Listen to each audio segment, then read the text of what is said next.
There are various factors that actually make accessibility and affordability a concern with biologicals and biosimilars. Genomic profiling is now becoming more and more popular, more and more available. There are better tests available.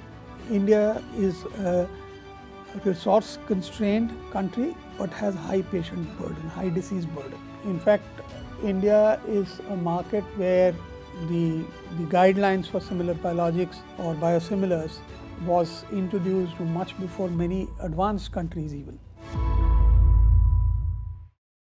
Welcome to The Shift, powered by ET Edge Insights.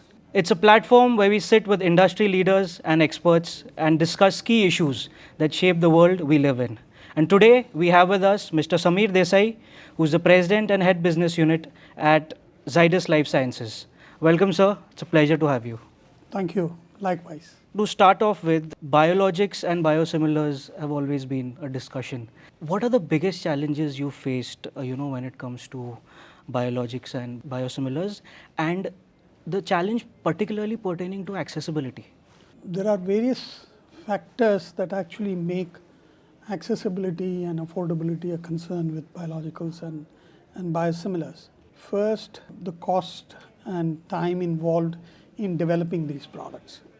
Anywhere between 8 to 12 years is the time it takes to develop a product. Now that obviously means sustained investment over a long period of time. It also means you setting up facilities right up front, so there is a lot of front loading of the investments. Then you have manufacturing complexities. Biologicals are called biological products because they are manufactured in living cells. Now living cells obviously would be bringing about some variation each time, but then a product has to meet the same quality standards, the same specs each batch after batch. So manufacturing is complex. Then you have regulatory barriers.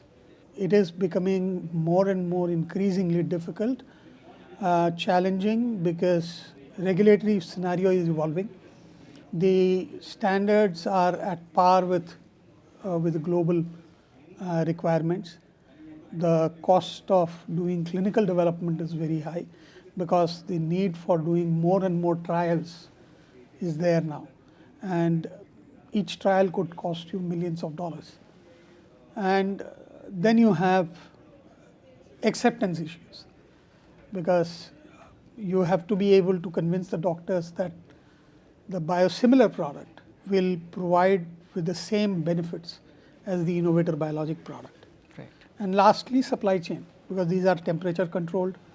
India is a vast country, and to take the product across the country in temperature control in 2 to 8 degrees, making sure it is stored at the same temperature, making sure it is delivered to the patient while it is being delivered, also is in cold chain or in the hospital or in the pharmacy.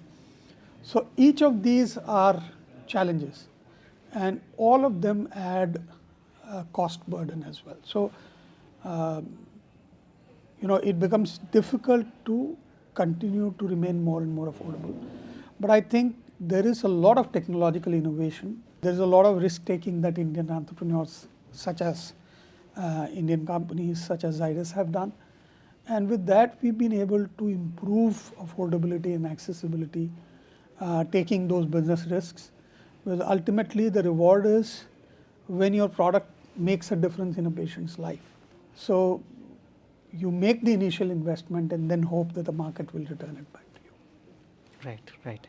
Coming to another key topic, that is genomic profiling. How do you see genomic profiling influencing oncology treatments, not just in the short term, but also in the next decade?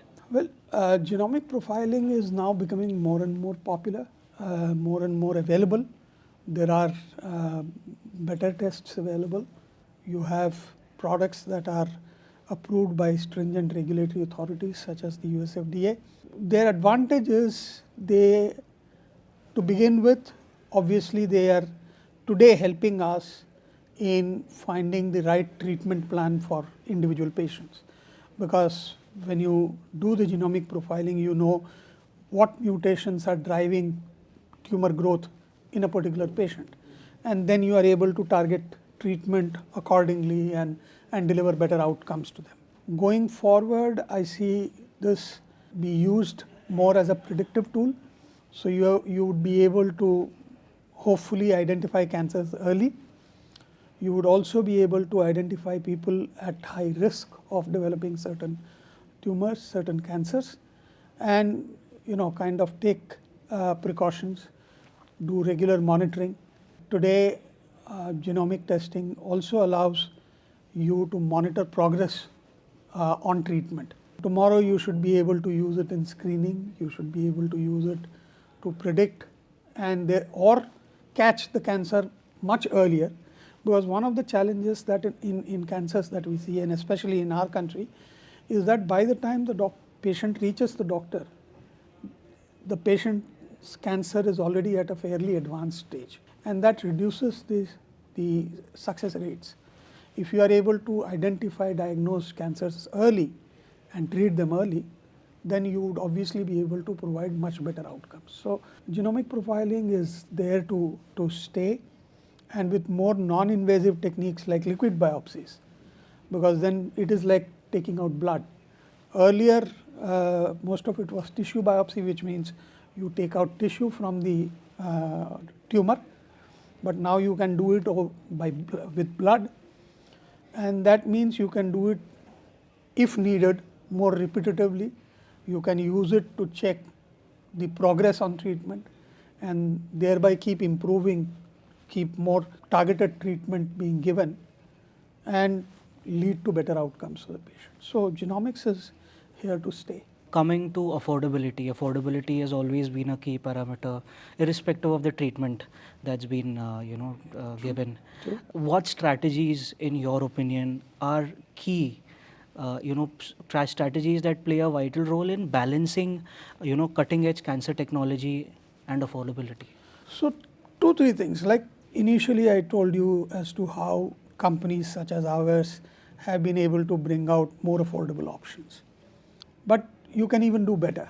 India is a resource constrained country, but has high patient burden, high disease burden. And therefore, the more and more you are able to bring about affordability, obviously you'll be able to treat more patients.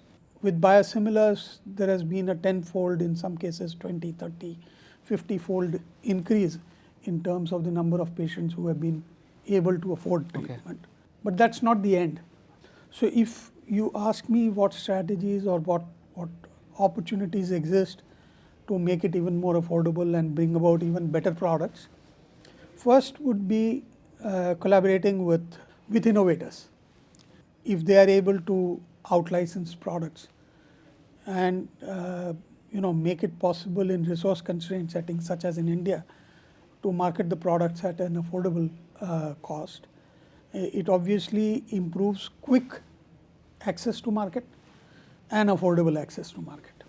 Next would be to expand the public health programs. Ayushman Bharat has really made a significant impact, but more and more such coverage would mean that more patients would be able to take advantage of the treatment. Third would be to partner with academia. In the West, it is pretty common, if you see, most of the breakthrough therapies have come from the academic institutions, and the industry then develops it. In India, unfortunately, the academia industry relationship in terms of research is not as strong. If our academic institutions, our teaching universities can actually participate in this journey, then you can possibly develop products faster at a more affordable cost. And lastly would be to bring about a more patient-centric approach, to make sure that patient advocacy groups, patients themselves, are part of most of the decision making. And regulatory landscape can evolve. If we are able to use adaptive designs, we are able to use more real world evidence, then the burden of clinical trial costs would come down to some extent, and that would make the products far more affordable. Right, right. And so when it comes to mainstream cancer treatments, gene editing is often less talked about. How close are we to seeing gene editing becoming a mainstream cancer treatment? So gene editing, we still in very early phases to tell you the truth, that the technology has existed for some time now, but like CRISPR, which is a tool used to edit genes, identify the particular defective part, if you may want like to say that, and remove it surgically, with precision. But the first of the product that got approved was in the world is in late 23. So that is becoming a reality only now in terms of as a treatment. There are various products which are in various phases of development, and maybe over the next few years you will see more and more, I would say, gene therapy based products being made available. But what also remains to be seen before they can actually become the mainstay of treatment, there are a couple of concerns really. One is safety. So while you are working on a target and removing that part, there could be off-target implications of that process, and that is not as yet very well understood. So that is something that we will really need to understand better. Second is obviously the ethical challenge. Gene editing, you might have heard people have done some not so popular, some controversial procedures as well. So the question of ethics is also something that we will really have to deal with, because while the technology can certainly be used for treatment, which is what the objective is, you also do not want it to be misused, and that ethical conundrum needs to be resolved before it can become mainstay of therapy and can be offered to patients like any other treatment options that we offer today. So I would also love to hear your views on regulation, since regulation is a crucial linchpin in the entire process. How do you see regulatory frameworks advancing to support technological advancements?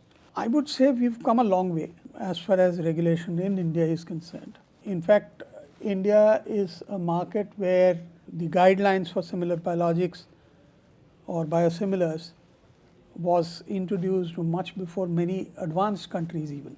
But then they have obviously evolved over years. Today we are at a stage where we can look at harmonization, we can look at developing common guidelines which can help improve market access across the world, and duplication of clinical trials, etc., can be avoided. Biosimilars in that sense are very different from small molecules. The idea here is the structure defines effect.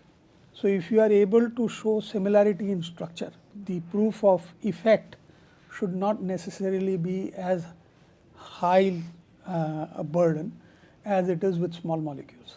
So regulation can evolve in terms of allowing more work preclinical, that is establishing biosimilarity, rather than on clinical side, which is establishing proof of effect. Secondly, we could improve in terms of our clinical trial design, allow adaptive clinical trials so that one could move seamlessly through the entire process of clinical trial right from phase 1 to phase 3, and thereby allow faster access to market. Third, I believe there is need to allow real world evidence being introduced as part of submissions. The US FDA has already started placing a lot of emphasis on real world evidence, and I'm hoping that our regulators would also keep pace with that. And lastly, I would say there has to be more emphasis on post-marketing surveillance and post-marketing data being captured, pharmacovigilance data being captured, rather than the classical clinical trial burden of proof that we have. But then, like I said, regulation has evolved, it is evolving, and we are potentially looking at new guidelines coming out very soon.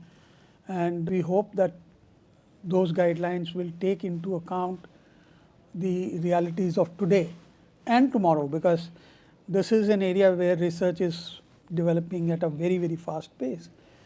And we hope that keeping the future in mind, regulation would also be more open-ended than and allow for quicker adaptation and adoption of newer realities. Perfect. Mr. Desai, this has been quite insightful, and it's been an absolute pleasure. Thank you. Thank you for your so time much. and your effort. Thank you. Thank you.